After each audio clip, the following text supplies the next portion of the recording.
2 weeks after I moved 2,200 miles for my husband's dream job, he called me and said 4 words that destroyed everything. I fell in love with someone else. What he didn't tell me, she was already pregnant. And while I was unpacking boxes in a new house, he was selling my entire life online. Pause. But here's the part he never saw coming. If you've ever been betrayed by someone you trusted, if you've ever been underestimated, discarded, or left with nothing, hit that like button, subscribe, and settle in. Because this isn't just a revenge story. This is a masterclass in surviving betrayal and winning without lifting a finger. Full narrative expansion. The setup. 18 years. Packed into boxes. 18 years. That's how long I'd been married to this man. 18 years of shared holidays. Shared bills. Shared dreams. I was the steady one. The provider. The planner. When he got a job offer across the country, I moved first. My job transfer came through faster than his, so I did what a supportive wife does. I packed up our entire life. Every photo. Every heirloom. Every piece of furniture that carried memories. I ordered the pod. Labeled the boxes. Packed 18 years into cardboard and tape. Then I drove 2,200 miles alone, believing my husband would follow. All he had to do was load the pod. The call that changed everything. 2 weeks into my new job. 2 weeks into the new house he had signed the lease for. I was standing in the kitchen, surrounded by half-unpacked boxes, when my phone rang. His name flashed on the screen. His voice was calm. Too calm. "I've been meaning to tell you something," he said. My stomach dropped. I fell in love with another woman. No apology. No hesitation. Just a statement. Like he was cancelling dinner plans. He didn't mention she was pregnant. Not yet. The theft. Selling my life online. I flew back as fast as I could.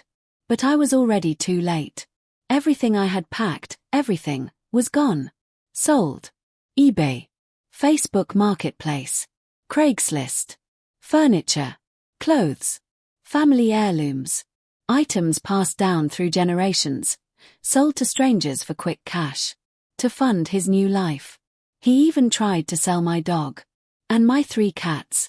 The only reason I didn't lose them too was because my friends physically intervened. I recovered 10 boxes. 10. Out of an entire lifetime. I left with my pets, and grief so heavy it felt physical.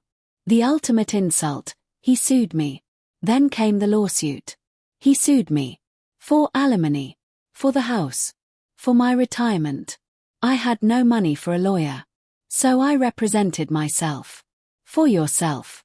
Alone. Sitting in courtrooms where he played the victim. While I was sleeping on borrowed furniture, counting dollars. Then someone tipped me off. About the baby. Suddenly, the lies collapsed. The alimony claim vanished. The retirement claim vanished. He still got the house. I got my freedom. And almost nothing else. Rock bottom. For months into my new job. I was laid off. The company shut down. No savings. No house. No marriage. I was nearly homeless. I remember sitting on the floor, holding my dog, thinking, this can't be the end of my story. The turning point. Choosing myself. I went back to school. On loans. On faith. On pure stubbornness. For 2.5 years, I scraped by. And then, I graduated summa cum laude. Offers came in. Big companies. Real money. But something in me had changed. I didn't want survival anymore. I wanted joy. The glow up he'll never understand. I followed my heart. Moved again, this time for love, not obligation. Now, I live by the beach. I joke that at 46, I became a trophy girlfriend, and for the first time, it's actually funny. I don't have to work. After being the breadwinner for 18 years, I finally rest. I volunteer. Do gig work when I feel like it. Grow artisanal weed. Paint. Breathe. Life isn't just good. It's plush. My ex. Oh, karma didn't rush. She waited. He married the woman he cheated with. Had a son less than 2 months after our divorce was final. Posted online about finally meeting the love of his life. I laughed. Then. She left him. Less than a year later. Took their son. He's now 50. Single dad. No real career. Living paycheck to paycheck. She. Already remarried. You know what the real revenge was. I didn't fight him. I didn't destroy him. I just moved on. And lived so well that karma handled the rest. If this story gave you chills, hit that like button. Comment below, do you believe in karma, or do you think justice only comes when we take it ourselves? And subscribe, because the best revenge stories aren't about payback. They're about winning anyway. After his new wife left him with their infant son, reality hit him in ways Facebook never shows. The man who once walked away so confidently now had no partner, no safety net, and no one quietly fixing everything behind the scenes. Sleepless nights, mounting bills, unstable work, and the weight of full responsibility crushed the illusion he had chased. Mutual friends told me he seemed lost, constantly exhausted, and always asking how I was doing, as if my life had become a measuring stick for his own failures. He struggled to keep jobs, not because he lacked skill, but because he no longer had someone absorbing his chaos and smoothing his rough edges. Meanwhile, I moved through life with a calm I'd never known before, waking up by the ocean, volunteering, painting, growing my own food and joy, no longer defined by survival but by peace. The contrast alone became its own quiet punishment, because nothing hurts more than realizing the person you broke is thriving without you. Years later, he finally saw proof of what he'd lost when a mutual acquaintance posted a simple photo of me laughing, relaxed, and undeniably happy, not performing healing but living it. That image did what no argument or courtroom ever could, because it showed him that I didn't rebuild out of spite, I rebuilt out of freedom. He reached out once, a short, hollow message saying he hoped I was doing well, and I realized my heart felt nothing at all, no anger, no sadness, no urge to explain. I never replied, because some endings don't require closure when the lesson is already complete. The real revenge wasn't his downfall or his loneliness, it was that I became everything he thought he could destroy, while he became the life he thought he could escape. I sleep peacefully in a life I chose, and he wakes up every day carrying the consequences of the one he chose instead. Time passed, and with distance came perspective, the kind that only arrives when survival mode finally switches off. I started to realize how much of myself I had been shrinking for years, how often I dimmed my own needs to keep the peace, how being the strong one had quietly drained me. Therapy, reflection, and long quiet walks by the ocean peeled back layers I didn't know I was carrying, and with each one removed, I felt lighter.